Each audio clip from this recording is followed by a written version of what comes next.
Kookolo bwe bumu ku bulwadde obukyasinze okutigomya bannayuganda era nga nabo bakola butaweera okulaba nga babulinnya ku nfeete awamu n'okusondera abo ensimbi ababa beetaaze okugenda ebweru w'eggwanga okujjanjabibwa.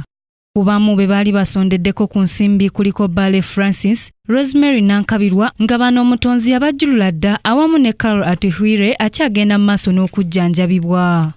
Wano nno ekibiina kya DP nga bakulembeddwamu pulezidenti waabwe Norbert Mao we basinzidde ne balaajanira bannayuganda bannabibiina ab'enjawulo awamu ne gavumenti okuvaayo okudduukirira munnaabwe Naiga Agnes ng'ono alina kookolo w'amabeere ng'ono waakulongooseza mu ggwanga lya India. Basawo ba Agnes abamuwadde baluwa nti agenda afune obujjanjabi e India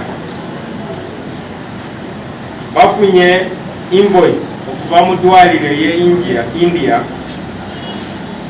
nga beetaaga miliyoni 12. Mu bujjanjabi obwo e India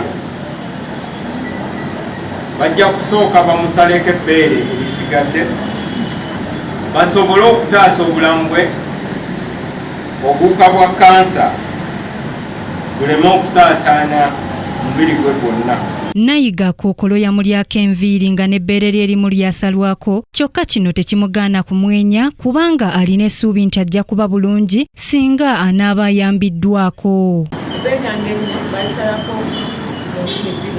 mu Desemba omwaka oguwedde tebansalako ebbeere lino era ne ntandika obujjanjabi bwa chemotherapy era bwe banzijjako n'enviiri zino naye nga kyembasuubiza nti nja kuba bulungi era nja kuwona kubanga abantu bayimiriddewo nange ate ne Katonda mmanyi ali nange.